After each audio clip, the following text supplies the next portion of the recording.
ప్రభు బల్లో మనం పాలు పొందవనుపు దేవుని వాక్యంలో నుంచి ఆదికాండము 5వ అధ్యాయం తీసుకుందాం. ఆదికాండము 5వ అధ్యాయము మనం కొన్ని వచనాలు మార్చి చదువుకుందాం.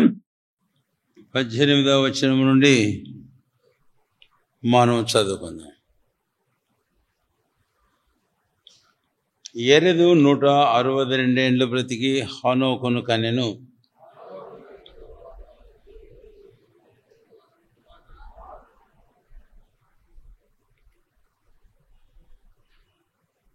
ఎరెదు దినములన్నీ 962 ఏండ్లు. అప్పుడు అతడు మృతి పొందెను.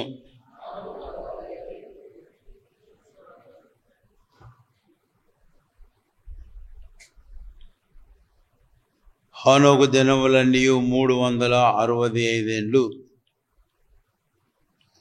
చదవాలక నేను 24 చదవాలనా? 22. హనోకు మెతూషెలను కనిన తర్వాత 300 ఏండ్లు దేవునితో నడుచుచు కుమార్తెలను కనెను.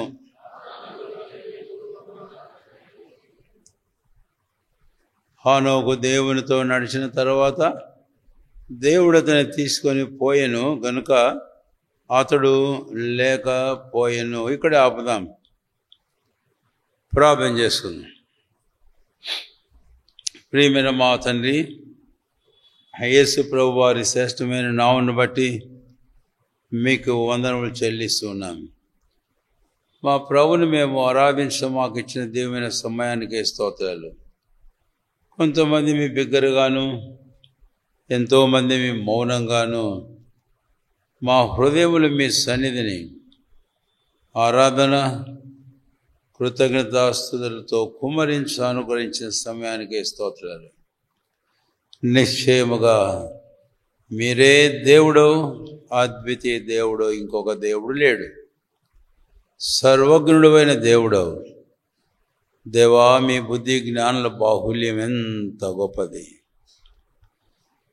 అపారమైన మీ శక్తిని బట్టి స్తోత్రాలు, మీ నమ్మకత్వాన్ని బట్టి స్తోత్రాలు. మీ ప్రణాళికలు జగత్ ఉత్పత్తి నాడే ముందే మీరు చేసిన 1000 సంవత్సరాలు జరుగుతుండగా మీరు వాటిని నెరవేర్చేవాడు. స్తుతిస్తూ ఘనపరుస్తున్నాం. ఈ రోజున షేతు నియమించబడినవాడు హేబెలునకు ప్రతిగా తలంపులు మా హృదయాల్లో ఉంచి మిమ్మల్ని ఇప్పుడే కాదు ఎడతెక్క ఆరాధించి కృతజ్ఞులుగా జీవించమమ్మల్ని సిద్ధించి వాళ్ళలో పాలు పొందలకై మమ్మల్ని సిద్ధపరచు. మీ వాక్యాన్ని మాకు దీవించు, ఆత్మాభిషేకాన్ని మాకు అనుగ్రహించమని యేసు నామమున వేడుకొనుచున్నాము తండ్రి, ఆమేన్.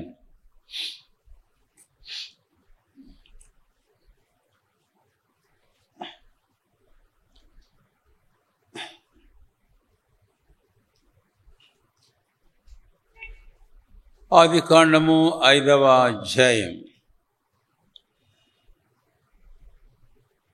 ఉదయకాలం హేబెలును మనం జ్ఞాపకం చేసుకున్నాము ఆరాధనలో.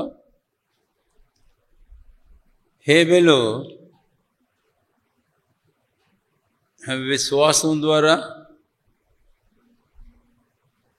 క్రీస్తు యేసు ప్రభుని యొక్క బలి ద్వారా దేవునికి సమీపంగా తేబడము అనేదానికి హేబెలు ఒక సూచన. ఆ మాట మళ్ళీ వాడుతున్నాను.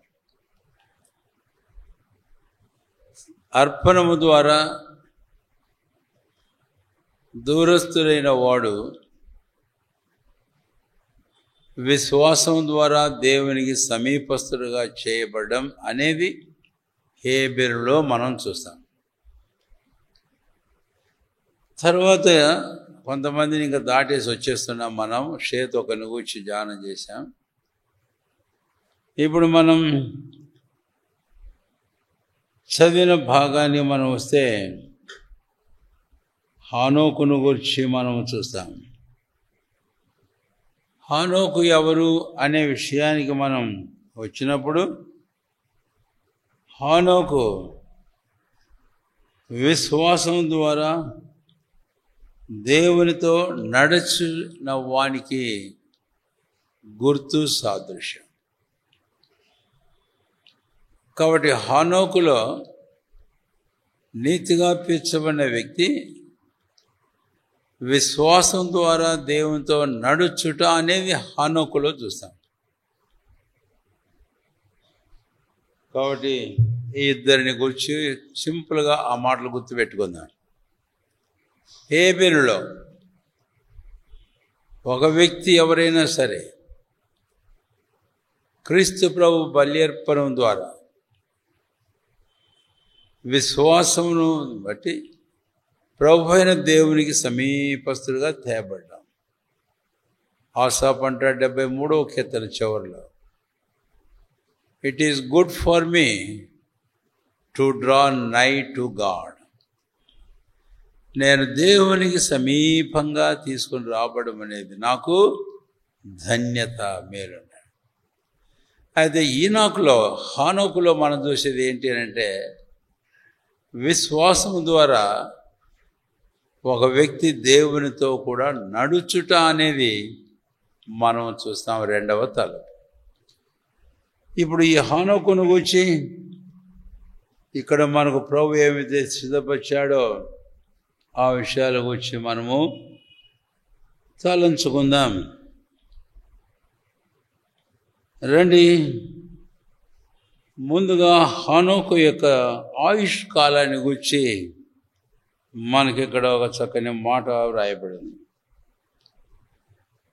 ఈ ఆయుష్ కాలం 2 భాగాలుగా విభజించబడడం మరొక ఆశ్చర్యమైన తలంపును మన గమనానికి తీసుకొని వస్తుంది.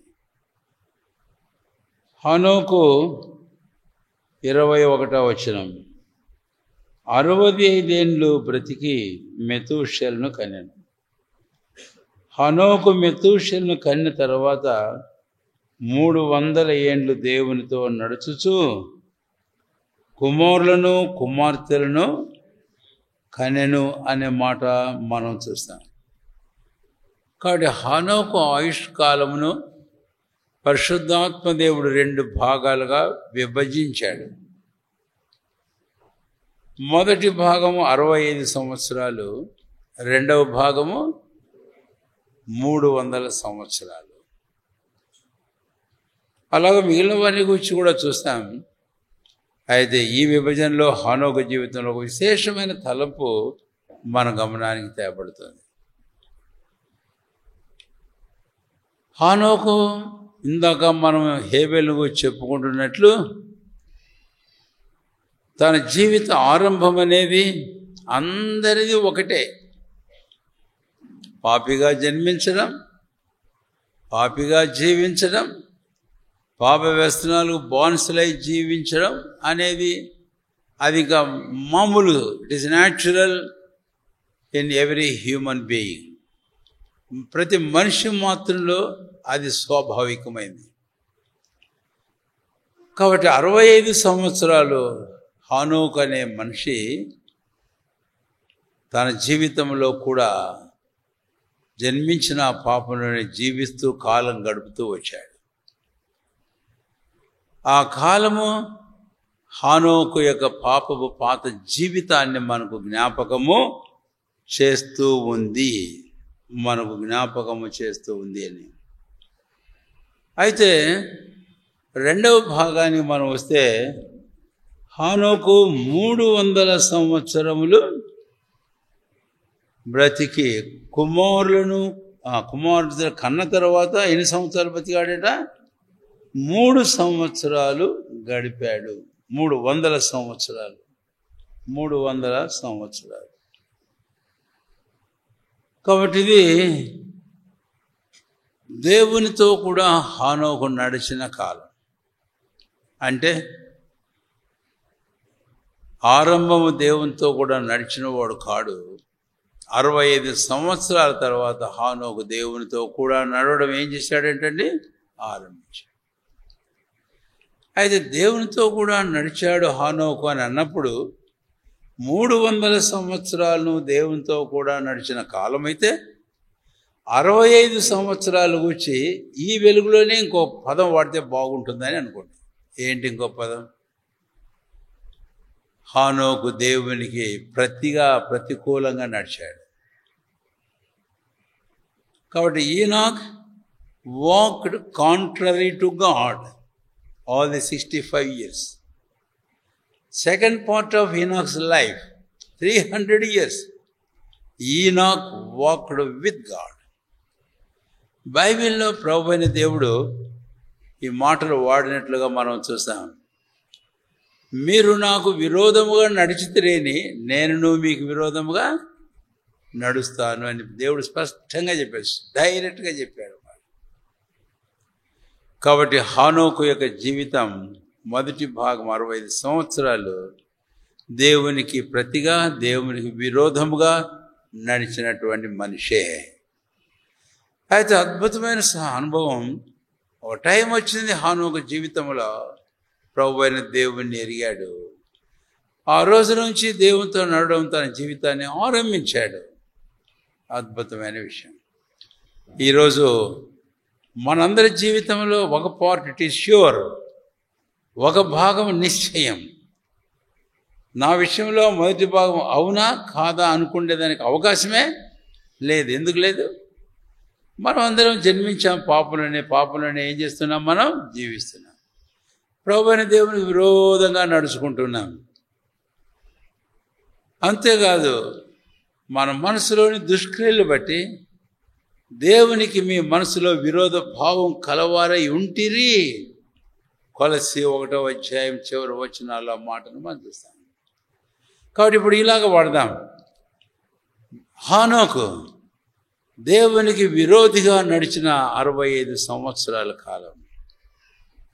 అయితే ఒక టైం వచ్చింది, దేవునితో హానోకు ఏమైనాడు చెప్పండి? సమాధానపడ్డాడు. ఇది చాలా ప్రాముఖ్యమైన తలంపుని. దావీదు ప్రార్థన చేసుకున్న ఒక సందర్భం నేను మీకు జ్ఞాపకం చేస్తాను.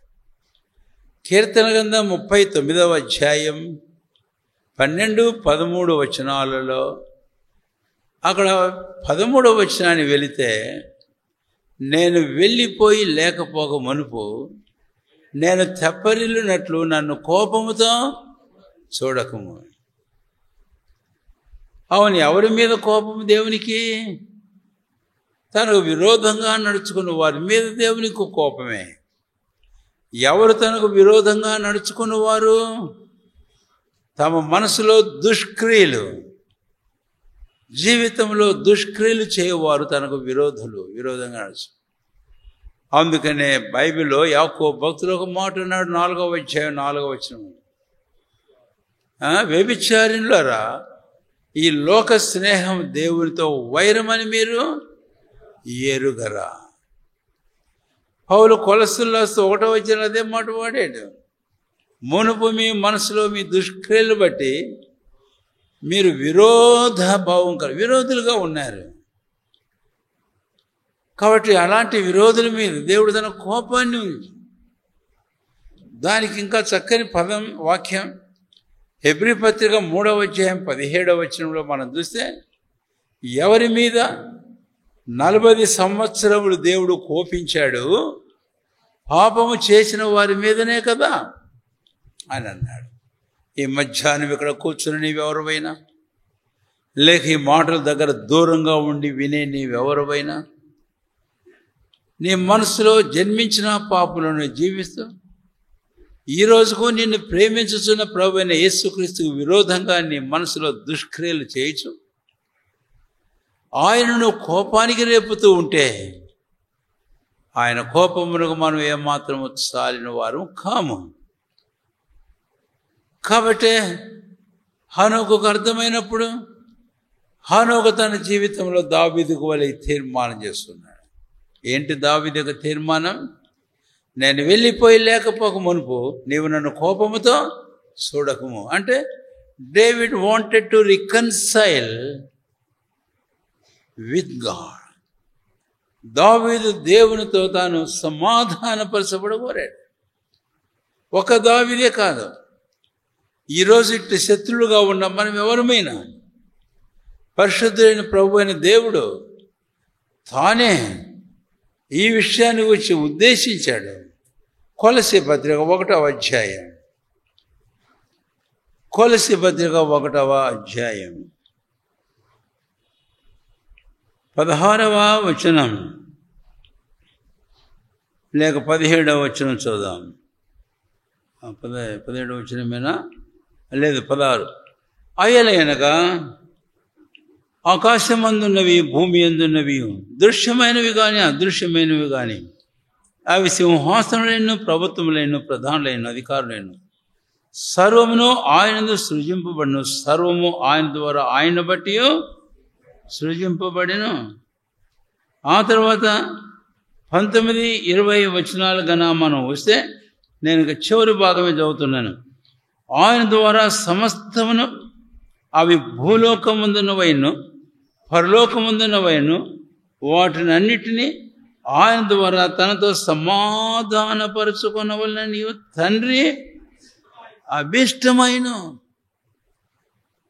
It was the very desire, strong desire of God the Father. కాబట్టి అన్నీ నిన్ను కూడాను తండ్రి అయిన దేవుడు నీ సృష్టిగత తనతో నిన్ను సమాధానపరచుకొని కోరుతున్నాడు. అది ప్రభువైన యేసుక్రీస్తు ద్వారానే. ఎట్లది? రోమాపత్రిక 5వ అధ్యాయం 1వ వచనం.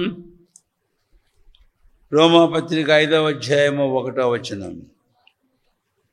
1వ వచనం, కాబట్టి విశ్వాసం మూలమున మనము నీతిమంతులుగా తీర్చబడి ప్రభువైన యేసుక్రీస్తు ద్వారా దేవునితో ఒకటి గుర్తుంచుకోవాలి, ఎంత ఘోర పాపి అయినను దేవునితో సమాధానపడవచ్చును.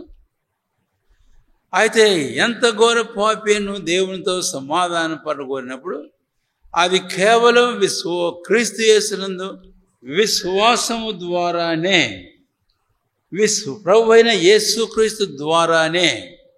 It is only through Jesus Christ the Son of God. ప్రభు అయిన యేసుక్రీస్తు ద్వారానే. ఎందుకు?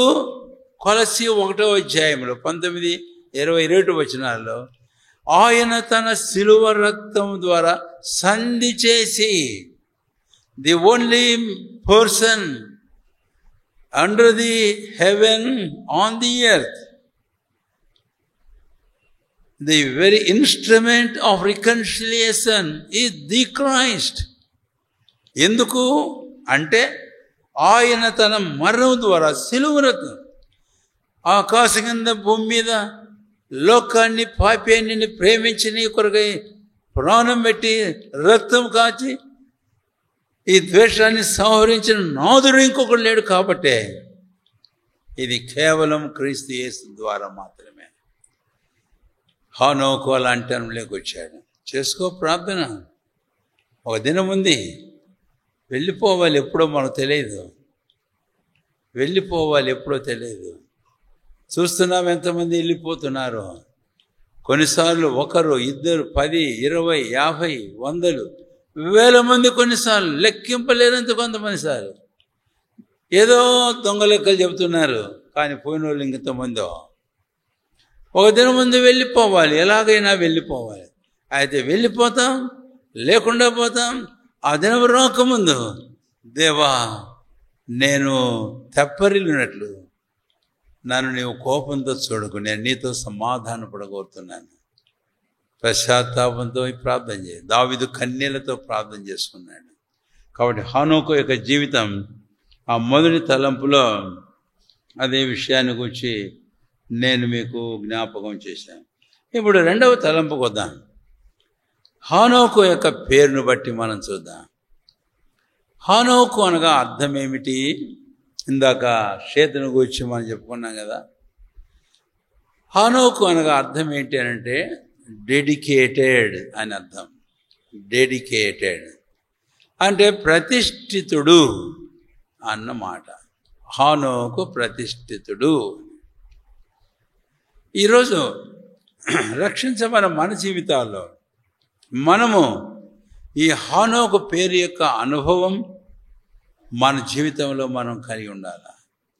ప్రతిష్ఠితులు అన్నటువంటి మాట, dedicated. So we all must need to be dedicated. Dedicated అనేటటువంటి ఈ పదానికి కొన్ని మాటలు మీకు చెప్పాలి, కొన్ని పదాలు. బైబిల్లో డెడికేషన్స్ గురించి చాలా చూస్తాం. మనకు తెలుసు హౌస్ డెడికేషన్ అంటాం. అవును, హౌస్ డెడికేషనే కాదు, యేసుప్రభు వారు తన శిష్యులను డెడికేట్ చేశాడు. గుర్తుందా? ఎక్కడ? యోహాను సువార్త 17వ అధ్యాయంలో 17-19 వచనాల్లో, తండ్రి సత్యమందు వీరిని ప్రతిష్ఠ చేయము, నీ వాక్యమే సత్యం. వారు ప్రతిష్ఠ చేయబడినట్లు వారి కొరకై నేను ప్రతిష్ఠించుకొంచున్నాను అని చెప్పాడు. కాబట్టి ఇది మన విషయంలో, ఆయన శిష్యులం ప్రజలమైన రక్షణ పొందిన మన విషయంలో ప్రభు యొక్క ప్రార్థన. అర్థం చేసుకో, ఏదో రక్షణ పొందాను అయిపోయింది కాదు. అయితే మనం ప్రతిష్ఠితులం కావాలనేది మన ప్రభు యొక్క ప్రార్థన. అందులోనూ this has been his desire, అంటే ఇది ఆయన వాంఛ ఆరంభం నుంచి. But the last prayer of intercession for the church, for his people, ఆయన ప్రజల కొరకై, ఆయన సంఘము కొరకై ప్రభు అయిన క్రీస్తు చేసిన చివరి విజ్ఞాపన ప్రార్థన ఏమిటంటే, వీళ్ళను ప్రతిష్ఠించు, వీళ్ళను ప్రతిష్ఠించు, వీళ్ళను ప్రతిష్ఠించు. సరే, ప్రతిష్ఠ అనే మాటకు నేను కొన్ని పదాలు మీకు చెప్పాలి బైబిల్లో.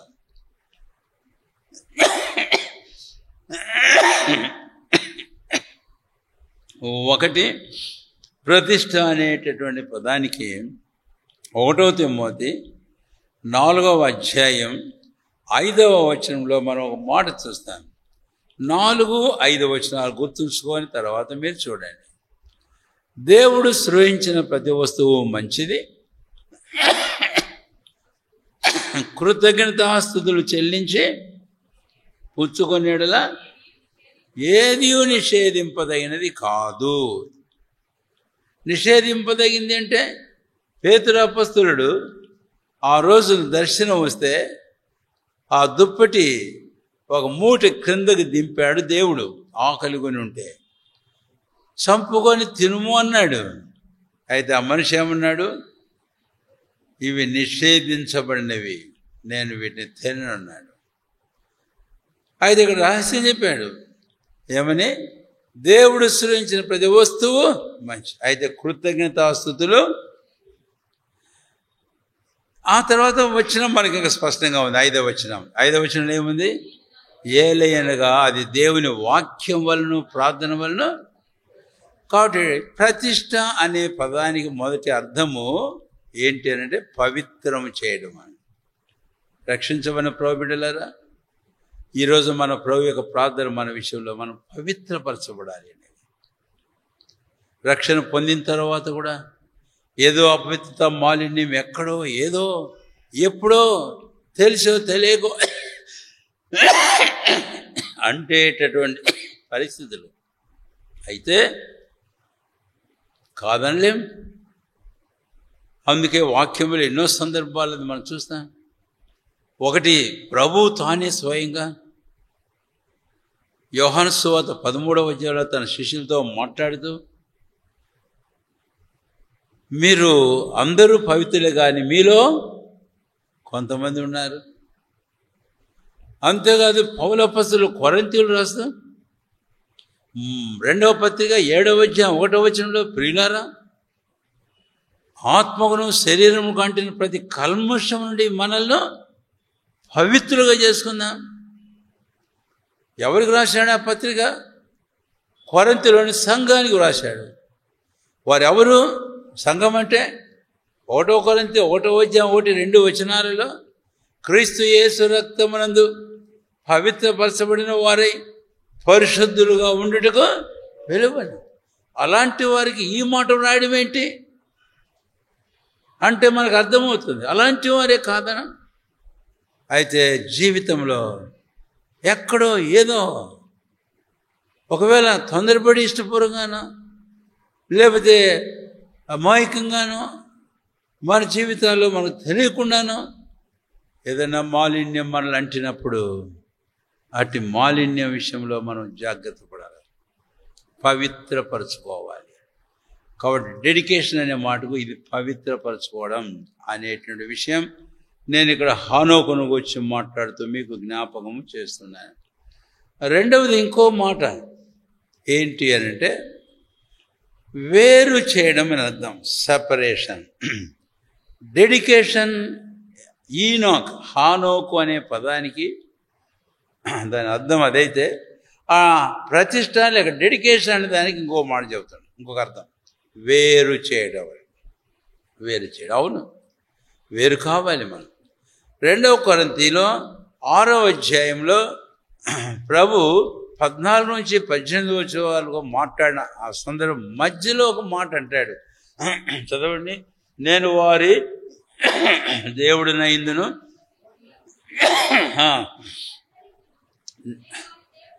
ఉందును నాకు ప్రజలైందురు. ఆ మాట కావున మీరు వారి మధ్య నుంచి బయలు వెడలి.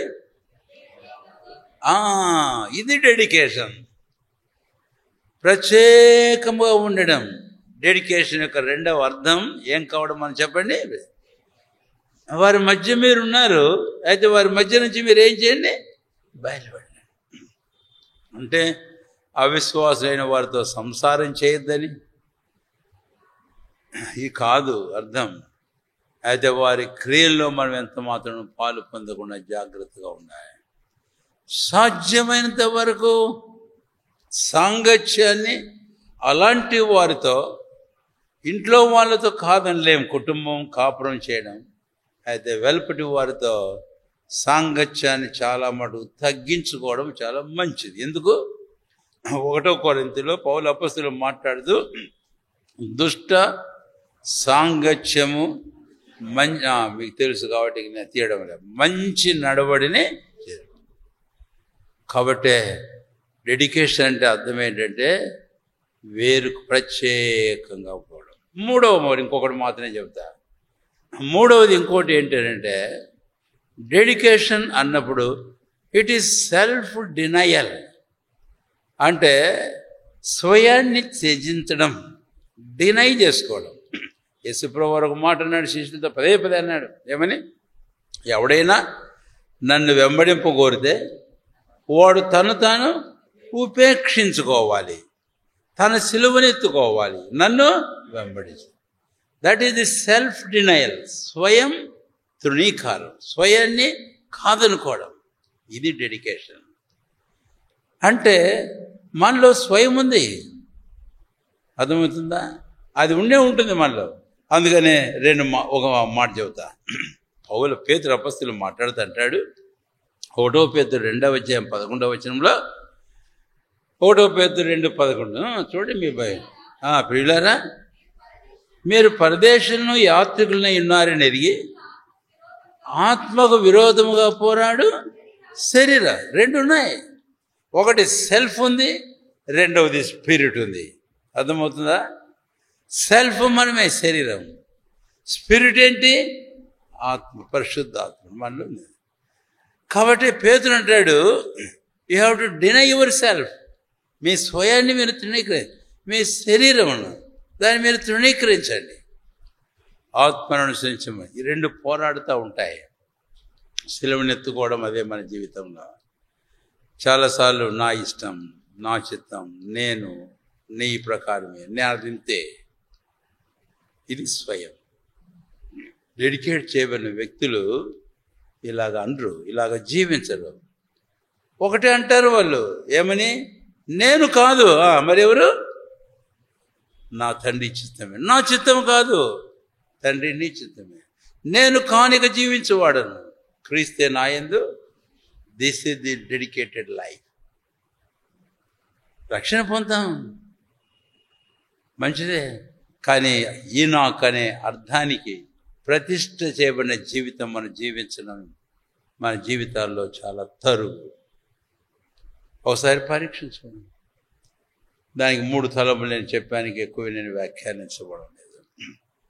ఈరోజు ఈ తలంపులలో మన జీవితం ఎలాగున్నాం? ఒకటి, పవిత్రపరచమని జీవితాన్ని కొనసాగించుకుంటున్నామా?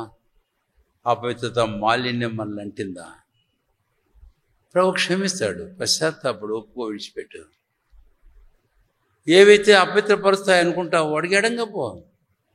వాటిని కాదని నిరాకరించు, వాటిని త్రీసివేయి, వాటిని పారవేయి అన్నాడు దేవుడు. నిర్గమ 12:15 ఇశ్రాయేలును బయటకు తీసుకువచ్చిన తర్వాత పస్కాను ఆచరించే సందర్భంలో మీ ఇళ్లల్లో పులిసినది ఏదైనా సరే దాన్ని తీసి మీరు ఏం చేయండి అంట? Throw it out of your homes. ఎందుకు? పౌలు అంటాడు తర్వాత గలతీ పత్రిక 5:7 మీరు బాగా పరిగెత్తుచుంటారు కానీ సత్యానికి విధేయులు కాకుండా ఎవడు మిమ్మల్ని పులిసినది కొంచెమైన ముద్దంతైను జాగ్రత్త పిల్లరా, పరిశుద్ధతను కాపాడుకుందాం. రెండవది, ప్రత్యేకంగా జీవించడం. అది చాలా ప్రాముఖ్యం. మూడవది అంటే అన్ని విషయాలు ఒక ప్రత్యేకత మనలో చూడాలి. ఆంతర్యంలో చూడమే కాదు, but it should be seen even out side. ఎప్పుడైతే ఆ ప్రత్యేకత అనే మనస్తత్వం మన హృదయాల్లో ఉందో అది బయట కూడా కనపడాలి. మనల్ని చూసేవాళ్ళు అనాలి, ఏంటి ఈమె ఏదో వేరుగా కనపడుతుంది, ఏమిటి ఈయన ఏదో వేరుగా కనపడుతున్నారు. కాబట్టి చూపు కూడా వెలుపటికి వేరైన ప్రతిగా కనపడడం అనేది చాలా ప్రాముఖ్యం. మూడవ మాట వచ్చాము. మూడవది ఏంటి? డెడికేషన్. దానికి స్వయం తృణీకారం చేయాలి. Self denial. We have to deny our self. హానోకు అంటే రెండవ అర్థం ఇదే. 2 తలంపులు చూసాము. ఇప్పుడు మూడవ తలంపుకు వెళ్దాం. దయచేసి ఆదికాండము 5:24 చదవండి. ఎవరిన ఒకరు. హానోకు దేవునితో కూడా నడిచెను గనుక. హానోకు ఎవరితో నడిచాడంట? దేవునితో నడిచాడు హానోకు తన జీవితంలో. ఇది అద్భుతమైన విషయం. కాబట్టి హానోకు దేవునితో కూడా నడవటం అనేది ఇందాక మనం ఆరంభంలోనే చెప్పుకున్నాం. హేబెలు పాపి అయిన మనుషుడు బలి అర్పణం ద్వారా విశ్వాసాన్ని బట్టి నీతిగా తీర్చబడి దేవుని సమీపంగా రావడాన్ని చూపిస్తుంది, ఆ సత్యాన్ని ప్రకటిస్తుంది. అయితే హానోకు ఇలాగా వచ్చినటువంటి వ్యక్తి దేవునితో కూడా నడవడాన్ని విశ్వాసం ద్వారా మనకు చూపిస్తుంది. కాబట్టి మనం రక్షించబడి ప్రతిష్ఠితులమైతే we must need to walk with God. దేవునితో మనం ఖచ్చితంగా నడుచుకోవాల్సి ఉంది. హానోకు ఇది ఎలాగా సాధ్యమైంది? దేవునితో కూడా నడవడం అనేది. ఆమోసు గ్రంథం 3వ అధ్యాయం దయచేసి రండి. ఇక్కడ ఒక చక్కని మాట మనము చూస్తాం. 3వ వచనం. హానోకు ఆమోసు గ్రంథం 3వ అధ్యాయం 3వ వచనం చదవండి. సమ్మతింపకుండా ఇద్దరూ కూడి నడుతురా. సమ్మతింపకుండా ఇద్దరూ కూడి నడుతురా అనే మాట చాలా ప్రాముఖ్యమైనది. This the key verse for a person walking with God. ఒక వ్యక్తి దేవునితో నడుచుకునే విషయాన్ని గురించి ఈ వచ్చిన ఒక తాళపు చెవి వంటిది. తాళపు చెవి వంటిది. కాబట్టి అగ్రిమెంట్, సమ్మతి అనేది చాలా ప్రాముఖ్యం. మామూలుగానే మనకు తెలుసు, ఇద్దరు స్నేహితులు వాళ్ళు ఎప్పుడు భుజాల మీద చేసుకొని నడుస్తూనే ఉంటుంటారు. కారణం ఏంటి? ఒకరితో ఒకరు వారు ఏం చేసినట్లు సమ్మతిస్తున్నట్లు. ఎప్పుడన్నా కొంచెం బెడిసిందనుకో, మరుసటి రోజు నుంచి వాళ్ళిద్దరు కూడి నడుస్తుంటారా? లేదు. వీడిని చూస్తే వాడు అటుపోతాడు, వాళ్ళని చూస్తే వీడి ఇటుపోతాడు. ఎందుకు బెడిసింది? కాబట్టి వారి మధ్య ఉండే సమ్మతి అనేది పోయింది. కాబట్టి వారు కూడి నడవలేరు. చక్కని ఉదాహరణ, ఈరోజు మన జీవితంలో ప్రభుతో కూడా హనోకుకు వల్ల మనం నడవాలి అంటే సమ్మతి. కొన్నిసార్లు అనుకుంటాం, హనోకు అంటే నడిచాడు కానీ దేవునితో నేను నడుస్తానబ్బా, నా వల్ల అవుతుందా, నేను నడవగలనా, ఇది నాకు సాధ్యం కాదులే, ఇది నా కొరకు కాదులే అనుకుంటాం. హనోకు మన వంటి ఒక మనుషుడే. హనోకు నడిచినప్పుడు దేవునితో, మనం ఎందుకు నడవకూడదు దేవునితో? అసాధ్యమైంది దేవుడు ఏం చెప్పలే, సాధ్యమైంది దేవుడు చెప్పాడు. కాబట్టి దేవునితో ఇష్టపడు. అలాగ నడవాలంటే దేవునితో ఏం చెయ్యి? సమ్మతించు అని. నేను ఎక్కువ ఉదాహరణలు చెప్పను, కానీ నేను ఆదికాండం 19వ అధ్యాయం లోతును కూర్చి దయచేసి మీరు ఒకసారి తలంచని తర్వాత క్రొత్త నిబంధనకు వస్తే అపొస్తలుల కార్యములో 10వ అధ్యాయంలో పేతురును గురించి మనం చూస్తాం. అక్కడేమో లోతు అన్నా, ఇందాక పేతురు అన్నాడా? ఆదికాండం లోతు, ఇప్పుడు పేతురును గురించి రండి దయచేసి. అపొస్తలుల కార్యములు 10వ అధ్యాయం 10వ వచనం నుంచి 16వ వచనం వరకు మనం చూస్తాం. 14వ వచనం చదవండి ఎవరైనా ఒకరు దయచేసి. అయితే పేతురు, వద్దు ప్రభువా,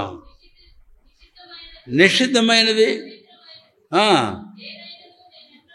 కాడి, చాలు, ఒక్క పదం చాలు, వద్దు ప్రభువా. ప్రభువేమో లేచి వాటిని చంపుకొని తినమంటున్నాడు. పేతురు ఏమన్నాడు? వద్దు.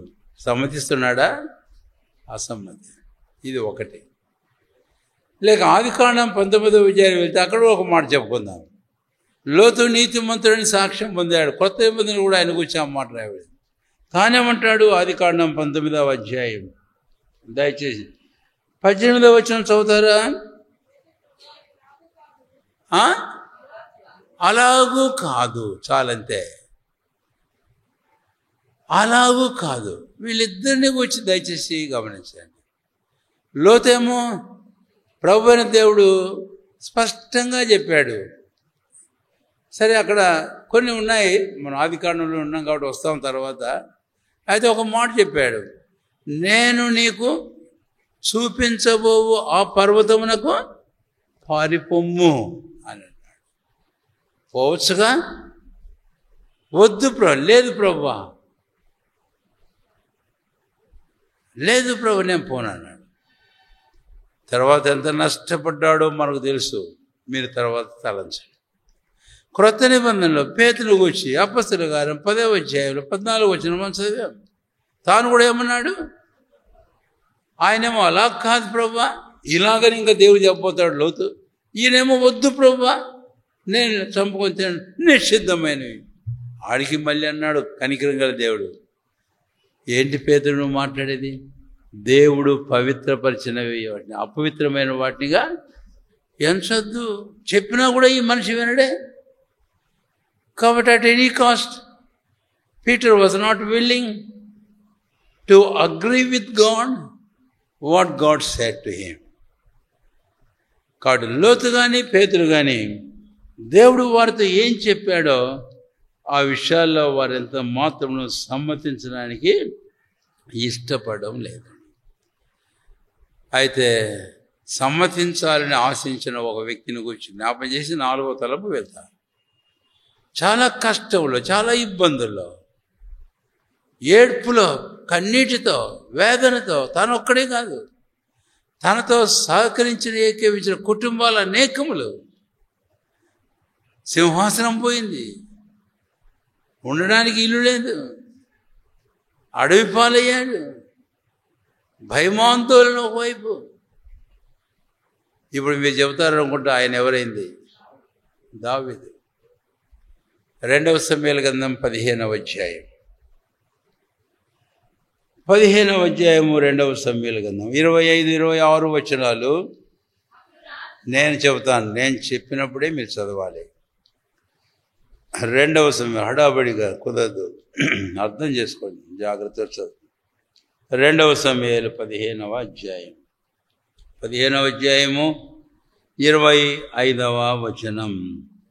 అప్పుడు రాజు సాదోకుని పిలిచి, దేవుని మందసమును పట్టణంలోని తిరిగి తీసుకొని పొమ్ము. ఎందుకు? యెహోవా దృష్టికి నేను అనుగ్రహం పొందినడలా ఆయన నన్ను తిరిగి రప్పించి దానినే తన నివాస స్థానమును నాకు చూపించును. నీ యందు నాకు ఇష్టం లేదని ఆయన సెలవిచ్చినడలా ఆయన చిత్తం నీ దృష్టికి అనుకూలమైనట్టు నా ఇలా జరిగించుమని నేను చెప్పుదునని. ఈరోజు మనం అలాగ ఉన్నామా? ఇంత కష్టాలు గుండా వెళుతున్న మనిషి, రాజు మహాపరాక్రమాల వాడే, అబ్షలోము తిరుగుబాటు చేత ఇలాంటి పరిస్థితులు తటస్థమైనప్పుడు దావీదు సహా తల ఇరగబోసుకొని దుమ్ము తల మీద చల్లుకొని చేతులు పెట్టుకొని ఏడ్చుపోతున్నాడట. అలాంటి పరిస్థితులు ఏమైందంటే, యాజకులు ఈయన ఏదో ఆదరించి ఓదారుస్తామని చెప్పి యెరూషలేములోంచి ఏం తెచ్చారు? మందసం. మందసం అంటే దావీదుకి ఏంటి? ప్రాణం. ప్రాణం. కొంత ఆదరణ పొందుతాడు అనుకున్నారు. తీసుకొచ్చి ఆడి పెడితే చూసి, ఏంటిది మందసం ఇక్కడ తెచ్చారు, తిరిగి తీసుకొని వెళ్ళండి. అప్పుడు ఒక మాట అంటాడు, ఒకవేళ ఆయన చిత్తమై నన్ను తిరిగి యెరూషలేము తెచ్చి నాకు మందసం చూపిస్తే ఆయన ఇష్టం. లేదు, నీ యందు నాకు ఇష్టం లేదు, నువ్వు యెరూషలేము రావద్దు, మందిరానికి రావద్దు, మందసం నేను నీకు చూపను, రాజ్యం నేను నీకు ఇవ్వనంటే పోనీ ఆయన చిత్తం. ఏం మాటలండి! మనం ఇష్టపడతామా?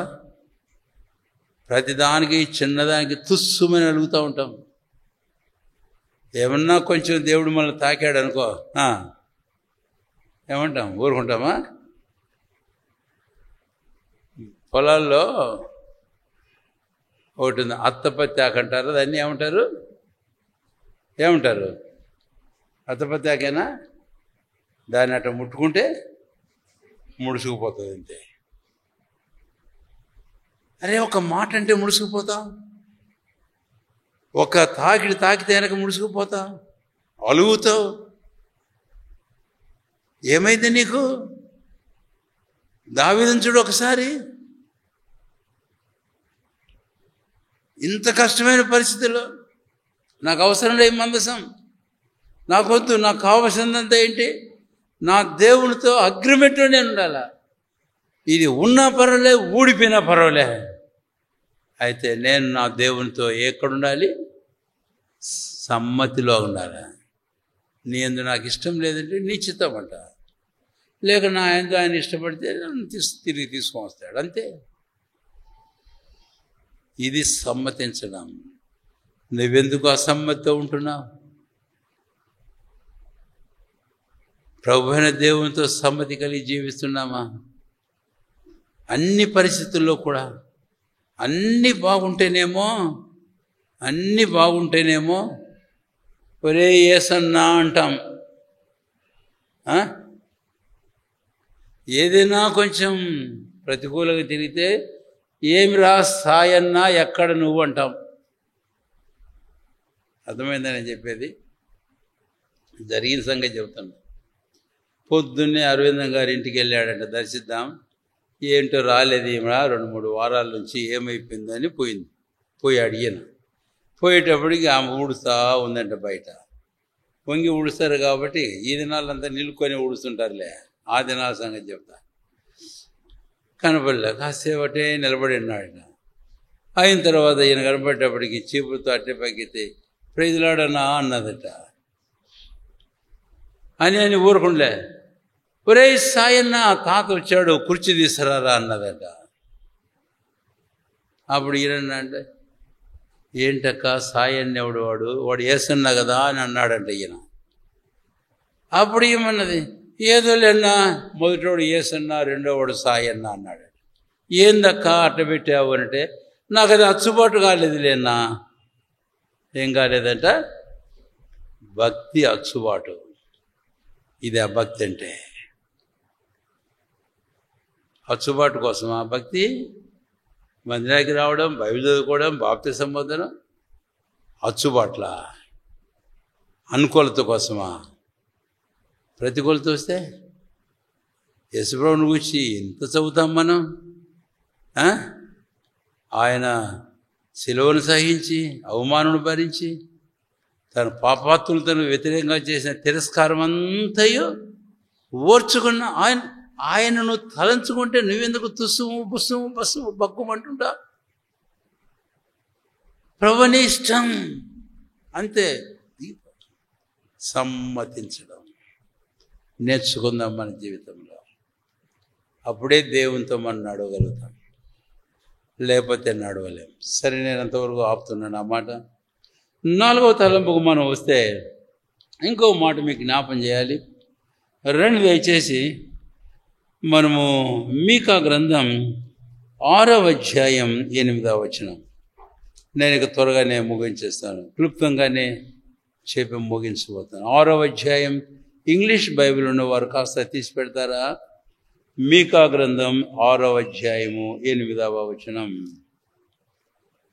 8వ వచనం ముందు తెలుగులో నేను చదువుతాను.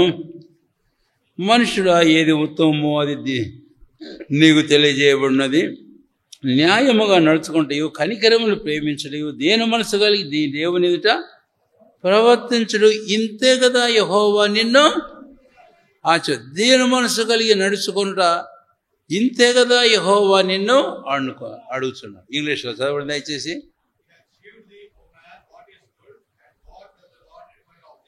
What does the Lord require of thee?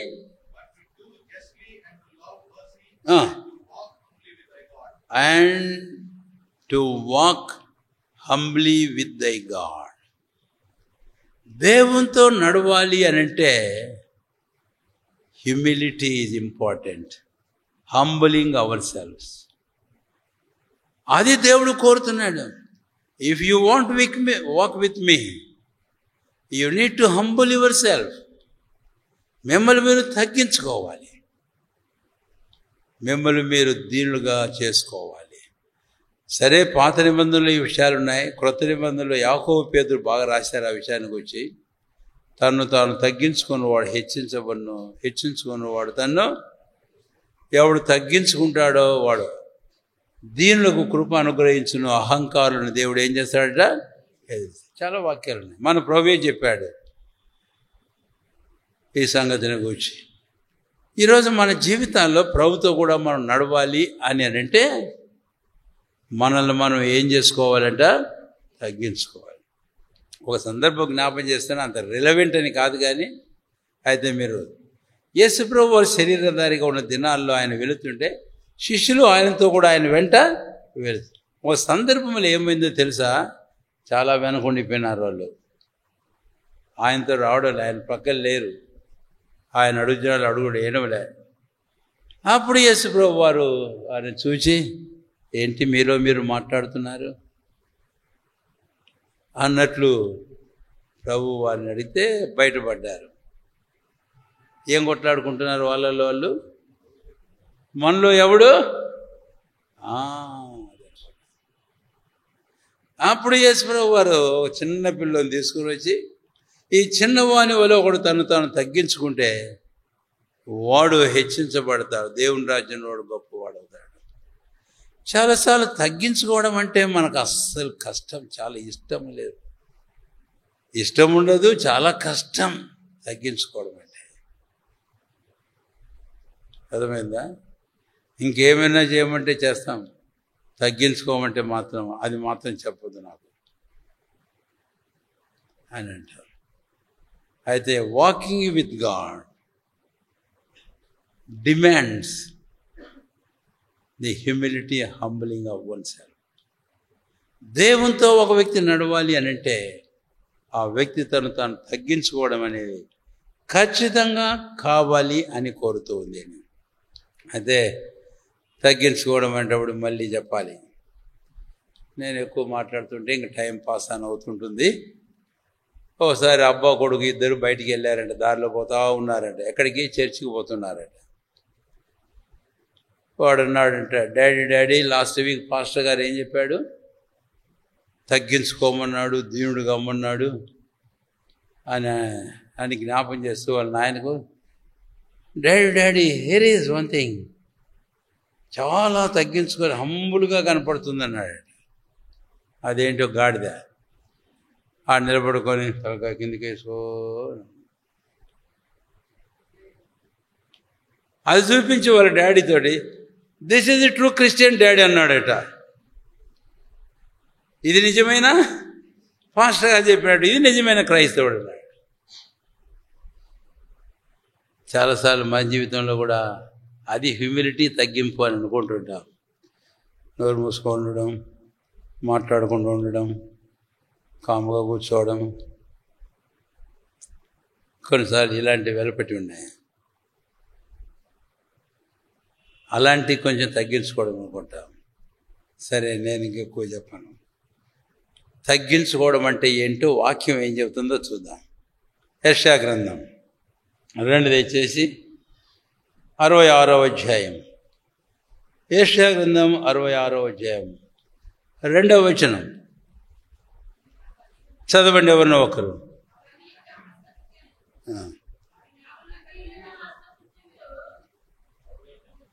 చదవండి.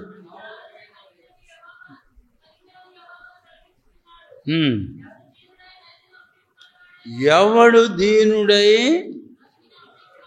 నలిగిన హృదయము కలవాడై నా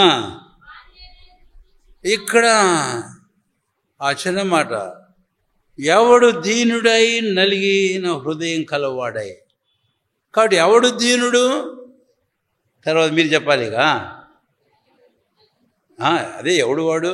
దీనుడు, నలిగిన హృదయం కలవాడు ఎవడు వాడు? అది సంగతి. నా మాట విని వణుకుచుండును. అది నిజమైన దీనత్వం. ఏదో వెలపెట్టిన ఆకారాల్లో దీనంగా కనపడడం, లేకపోతే ఇంకేమో కాదు, కానీ మంచిగానే కనపడు వెలపట. కానీ దీనత్వం, దేవుని దృష్టికి అంగీకారమైన దీనత్వం ఏంటి అంటే, ఆయన మాట విని ఏం చేస్తున్నారు చెప్పండి? వణుకుతూ ఉండాలి. దానికి నేను 2 మాటలు వాడతాను. ఒక వ్యక్తి తన జీవితంలో దేవుని వాక్యాన్ని తన అధికారంగా ఎంచి దానికి లోబడడం నేర్చుకోవడం నిజమైన దీనత్వం. రెండవది, ఒక వ్యక్తి తన జీవితంలో అన్ని విషయాల్లో ప్రభువైన దేవుణ్ణి మహిమపరచ నేర్చుకోవడం, అలాగ జీవించడం అనేది నిజమైన దీనత్వం. దీనిలో మనం చెప్పుకుంటూ వాక్యానికి లోబడవు, వాక్య ప్రకారం నడుచుకో. అంతేకాదు స్వకీయమైన ఘనతను మహిమను కోరుతావు. ప్రభువైన దేవుణ్ణి మహిమపరచుకోరు, ఆయన మహిమను వెతకం. ఇది ఎక్కడ దీనత్వం? ఇది 66వ అధ్యాయము 2వ వచనం ప్రకారం ఉండేటి మాట. అందుకనే గుర్తుంచుకుందాం. 51వ అధ్యాయంలో కూడా యెషయా గ్రంథంలో 7వ వచనంలో ఒక మాట ఇలాగ ఉంది. నీతి అనుసరించే వాళ్ళరా నా మాట వినండి, నా బోధన హృదయమందు ఉంచుకున్న జనులారా ఆలకించండి. చాలంతే. మనుషులను మిమ్మల్ని నిందించవచ్చు, వారి మిమ్మల్ని దూషించవచ్చు. ఈ ప్రకారం వాక్యానికి లోబడి ఆ ప్రకారం ప్రభునే కనపరచ నీ తాత్పర్యం తలంపైనప్పుడు మనుషులు అర్థం చేసుకోరు, కానీ నిన్ను నిరాకరించవచ్చు, దూషించవచ్చు. అయినా సరే భయపడకు. ఎంత చక్కగా నీతిని అనుసరించే నీతిమంతులారా నా మాట వినండి, నా బోధన హృదయమందు ఉంచుకోండి, ఆ ప్రకారం మీరు ఏం చేయండి? నడుచుకోండి. ఇక్కడ నా అనుసరించువారులారా, నీతి అనుసరించువారులారా అనే మాట ఉంది. సంఖ్య వేసి క్రింద మార్జిన్లో రాశాడు, చూసారా? హృదయపూర్వకముగా నా బోధను అనుసరించు జనులారా. దేవునికి స్తోత్రం. హృదయపూర్వకముగా నా బోధనను అనుసరించి నడుచుకొని జనులారా. ఇది నిజమైన దీనత్వం. సరే, నేను ఇంకెక్కువ వ్యాఖ్యానించగా అక్కడే ముగించేస్తాను. ఒకసారి ప్రశ్నించుకుందాం మన జీవితాల్లో. ఆ నిజమైన దీనత్వం మనం కలిగి ఉన్నప్పుడే హానోకు వలె దేవునితో నడుస్తాం. హానోకు జీవితంలో అలాంటి తగ్గింపు దీనత్వం. దేవుని వాక్యమే తన అధికారంగాను, ప్రభువైన దేవుని మహిమపరచుడే తన ధ్యేయంగాను కలిగిన వ్యక్తి కనుకనే హానోకు దేవునితో కూడా నడిచాడు. చివరి తలంపుకొద్దాం. మరి రెండు దయచేసి ఇక మనం మరొక మాటకు వెళ్దాం. హానోకును గూర్చి మనం చదివితే హానోకు దేవునితో కూడా నడిచాడు. ఆ తర్వాత ఒక టైం వచ్చింది, హానోకును దేవుడు ఏం చేశాడంటండి, తీసుకొని పోయాను. 24వ వచనం, 5వ అధ్యాయం 24. దేవునితో నడిచిన తర్వాత దేవుడు అతన్ని తీసుకొని పోయాను గనుక అతడు లేకపోయాను. దేవునితో కూడా నడుస్తూ ఉన్నాడు. ఎంతవరకు నడిచాడంటే దేవుని ఇంటి వరకు పోయినట్టున్నాడు. మరి ఇక్కడ దాకా వచ్చాం కదా, ఉంటావా మరి ఇంటికి వెళ్తావా అని హానోకుని అడిగితే ఇంకేడు ఇంటికి వెళ్ళేది, నేను వెళ్ళను, నేను ఇక్కడే ఉంటా అన్నాడు. ఇక్కడ నేను చెప్పగలుగుతున్న తలంపు ఏంటంటే, సరే ఇంకో వాక్యం చూపిస్తాను మీకు. ప్రకటన గ్రంథం 14వ అధ్యాయం 1వ వచనం తీసిన వారు త్వరగా. ప్రకటన 14:1. ఇదిగో ఆ గొర్రెపిల్ల సీయోను పర్వతం మీద నిలువబడి ఉండెను. ఆయన నామమును ఆయన తండ్రి నామమును నొసలేందు లిఖింపబడి ఉన్న 144,000 మంది ఎందుకని ఉన్నారు ఆయనతో కూడా? అదే ఎందుకని ఉన్నారు అంటున్నా. 4వ వచనం 14:4. అపవిత్రులు కానివారును ఎరుగుని వారునయండి. గొర్రె పిల్ల ఎక్కడికెళ్ళా పోవునో అక్కడికెళ్ళా వారు ఆయనను. కాబట్టి దేవునితో కూడా మనం నడవాలి అని అంటే ఆ గొర్రె పిల్ల ప్రభు అయిన క్రీస్తు ఎక్కడికెళ్ళా వెళ్ళాడు, అక్కడికెళ్ళా మనం కూడా చెప్పండి ఏం చేయడం? వెళ్ళటమే. మనుషులుగా ఒక సందర్భం జ్ఞాపం చేస్తాను. మీరు తర్వాత 13వ అధ్యాయం అపొస్తలుల కార్యం 15వ అధ్యాయం చదవండి. ఆ సందర్భం అక్కడ ఇప్పుడు ఇది చేయద్దండి. అదేంటంటే పౌలు బర్నబాలు దేవుని చేత ప్రత్యేకించబడి పరిచర్యకు వెళుతుంటే ఈ బర్నబా మేనరుడైన మార్కు అని మారుపేరగల యోహాను వారితో కూడా వెళ్ళాడు. అయితే 15వ అధ్యాయానికి వచ్చేటప్పటికి వాడు వెనక తీశాడు, వెళ్ళలే. పంపులకు తమతో కూడా వెళ్ళలే. అప్పుడు ఊరికి వెళ్ళిపోయారు, యెరూషలేముకి ఇంటికి వెళ్ళిపోయాడు. దేన్ని బట్టి కష్టాలు, శ్రమలు, ఇబ్బందులు ఎందుకు వెళ్ళిపోయాడు. వెళ్ళిపోతే ఇద్దరి మధ్య చాలా వైరం వచ్చేసింది, వేరైపోయినారు వీళ్ళిద్దరు.